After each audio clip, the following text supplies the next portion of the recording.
Hey guys, kinggath here with some mod news. Today we've got to talk about our charity mod, which is right around the corner. We've got a new project for Skyrim from Kinggath Creations and tons of Fallout 4 mods to talk about. Of course, before we get into all of that, we got to thank our patrons who are keeping the lights on around here and covering a lot of our expenses like website hosting, server hosting for tools, things like that. So if you signed up recently, you don't hear your name, don't worry, I'll get to you in an upcoming video. So shout out and thank you to David Willingham, Samsonite, and Bobby Moeller. Thank you guys, you rock. All right, let's get into the news. So first up, most importantly, the charity, Voiceapalooza, Wes Johnson's charity to help the Alzheimer's Association. We have been hard at work on this stuff already. If you tuned in on Monday, you'd have heard us doing voice recordings. If you want to listen to that in advance, that live stream is up on my channel.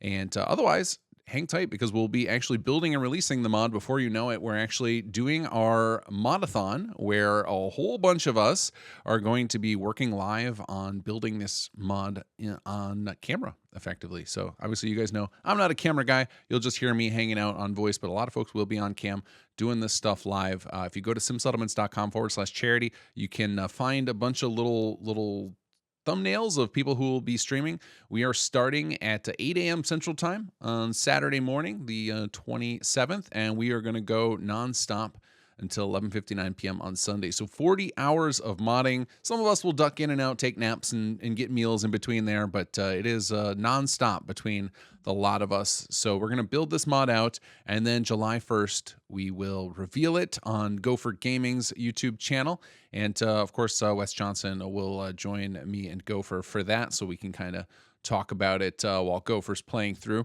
and it should be a good time. And then that evening we will release the mod, or if not that evening, the next morning, depending on how late we go on the actual playthrough. So we'll play it for you live and then release it so you guys can play it yourselves. So this is a huge project we do every year. It takes us a good amount of time during the month to prepare and plan for it. We save as much as possible to do live on camera. So if you have the time, come cheer us on. Help us raise some money for the Alzheimer's Association this weekend. All right, next up is Sigil of the Fallen. This is the latest thing we've put together from Kinggath Creations. This was a huge undertaking. This is something we worked on for the better part of a year, and this is our attempt to go deep on a Settlements, a Skyrim project. I guess Sim Settlements on the brain. A Skyrim project. We pulled out all the stops, went really high production value on everything, hired some of the best voice actors we could find, put a lot of effort into VFX. It is a very long, deep story. It's got a lot of cool toys for you to walk away from. Would love for you guys to check it out. I'll have the trailer linked below if you missed that launch. All right, time to get into Fallout 4 because there is always a ton of stuff released. I actually have some Skyrim stuff as well at the end, but let's get to the Fallout 4 stuff because that's how most of you are here. So let's start out with Sim Settlements 2 Pre-Build World Access. This is a mod by aaaxxxmmmnnn. There's a lot of X's, a lot of M's in there. And this basically gives you another way to trigger the pre-build system. So it's got a method. You can basically spawn a holotape. You can go craft it at the chemistry table and then trigger that whenever you like. It looks like they particularly built this so that they could use it while playing in a mod that doesn't have the Commonwealth accessible. So for example, if you're playing in Fallout London and you want to use the pre-build system, because people can make city plans for the Fallout London or other world space mods, etc. So if you're interested in having access to the pre-build system, and note that you can use it mid-game, I would just, if you do that, I would probably like leave your character chilling for a while it finishes, and don't just explore the world because you will put a lot of strain on the game. But check out Sim Settlements 2 Pre-Build World Access if you are looking for another way to trigger the pre-build system.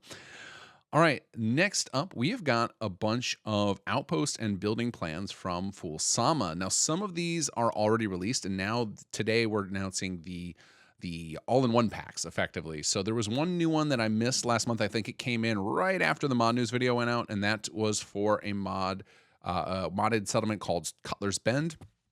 excuse me, that one now has an Outpost Plan from foolsama, and then he's got a series of packs. So there's basically this whole compilation. His idea was to have it so that your entire Commonwealth would be covered. You would either have a mix of city plans or outposts. So if you're going to go through chapter 3, or you just want to feel like you've conquered the whole Commonwealth, he's basically got a set of Outpost Plans and city plans, and they're two different packs. One is the Outpost Plan compilation, and the other is the city plan compilation. And if you look at, he's got a little map on the first screenshot of the Outpost Plan, and it shows kind of the radius of all the outposts so that you can see that it covers most of the Commonwealth. So you have full coverage, so wherever you want to run assaults, you can do that. So this is a cool little setup. Check out SS2 Outpost Plan compilation and SS2 City Plan compilation from foolsama. I will have those linked below.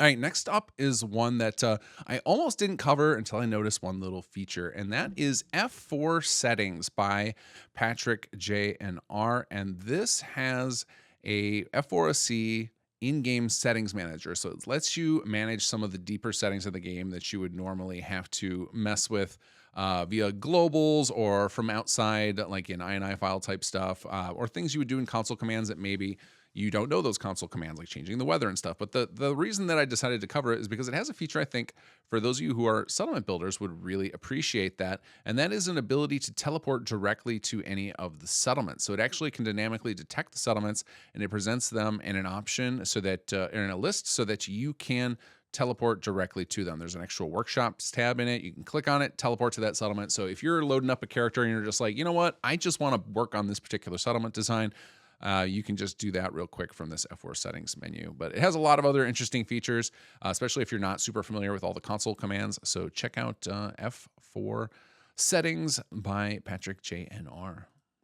All right, next up, we got a new settlement. This is Mass Gravel and Sand Settlement Overhaul by SkyRangerDelta, and this converts the mass gravel and sand. I can't remember exactly where this is. I feel like I know the place exactly in my head. I just couldn't point it to you on a map. But this location has now been turned into a settlement, and it's actually been overhauled by quite a bit. So there's actually a lot of terrain changes and making a lot more stuff scrappable. So this seems like a pretty comprehensive settlement that I think some of you guys might be interested in. So check out Mass Gravel and Sand Settlement Overhaul by SkyRangerDelta if you're looking for another place to build in the Commonwealth. Speaking of building, the next mod on the list is the Institute Build Kit by, my brain wants to call this Recall 76, but it's a K instead of a C. So maybe it's Recall, like Wreck All the Things. I'm not sure I'm supposed to pronounce that, so my apologies. But Institute Build Kit gives you some nice, clean Institute vibe elements that you can build in your settlements. So if you're looking to build something cleaner, you really like the white aesthetic of the Institute, you can mess around with this Institute Build Kit by Recall 76. So we'll call you Recall and Recall. One of them will be correct. All right, so that covers the Fallout 4 stuff. Now we have something for those of you who have been playing the East Empire expansion that we released on Skyrim. And this is something that I've been looking forward to see more of these released, but I realized it was my fault that we haven't seen more of these. This is the East Empire expansion Northpoint Outpost. So for those of you guys who are familiar with East Empire expansion, you'll know that we have these East Empire outposts throughout the Skyrim province. Well, the East Empire system was designed to be totally injectable. In fact, everything that we've released from Kinggath Creations has been designed to be injectable. It's just how we like to design stuff. I had as a pattern I picked up doing some settlements, and I've kind of never let die. And so the problem is I didn't do the tutorials, so people didn't know you could add all this stuff. And I finally started doing a few of the tutorials, and somebody was asking about the possibility of outposts, and I linked them my tutorials. So if you haven't found my tutorials, there's not too many of them up yet. I do intend on finding time to do more of them, but if you go to wiki.kinggathcreations.com, we do have a whole lot of information, walkthroughs for all the things we've released and everything, but buried in there are a couple of tutorials on adding new content. And so Bioblade has taken up that mantle and made a couple of East Empire expansion things, including one for Northpoint, which is a really cool mod. Northpoint is a Skyrim mod. This is free on Nexus. This was actually made by somebody who worked on Sigil of the Fallen with us. So if you check out Northpoint, I'll have that linked below. That is by Ionis, or Ionis to be as I know him, and the Shining Absol, and they released a big world space mod, and it has some characters and such in it. It is it's not a full quest mod. I think originally the intent was, but it does add a cool new world space, lots of dungeons. Ionis is a very talented dungeon designer. He worked, like I said, he worked with us on Sigil of the Fallen. And so check out Northpoint. First of all, it's an older mod, but Bioblade is basically adding East Empire expansion support to Northpoint. And he's actually looking into adding support to more world space mods. So if you're interested in seeing more East Empire expansion coverage there, more outposts, definitely join on our Discord, the Kinggath Creations Discord, and you'll see that conversation going. We have sections set up for each of our creations, and you'll see some conversation happening in real time about this, because this has been something that's been active in the channel. Bioblade also released another one for East Empire expansion called the Claim Site spell, and it effectively gives you a spell so that you can trigger the East Empire to come take over a place, even if you don't have any of the relics with you. So this is a way to make sure that they capture all the places that you've cleared, even if you forget to keep relics, or maybe you just don't care about the relic part. Maybe you're not using the transporting of goods, and you just like the fact that the East Empire comes in and sets up guards and such. All right, so that covers the news today. So once again, I'm going to loop back to the most important thing, which is the charity. Please join us this weekend, all day Saturday, all day Sunday. There will be streaming on a variety of channels. Go to simsettlements.com/charity. You'll see a list of all the different people who are streaming, and it'll show who's actively live. So you can use that as kind of your hub. Pop in, view people who are working on it, cheer them on, because a lot of us are going to like push ourselves to the limit and see how many hours we can pull off streaming on this. And so we'd love to have you guys come and join us. It is a ton of fun. But it's also very challenging, so your support means the world to us and to the charity, obviously. The whole point of this is to raise money for the Alzheimer's Association. All right, guys, with all that said, take care and enjoy the mods.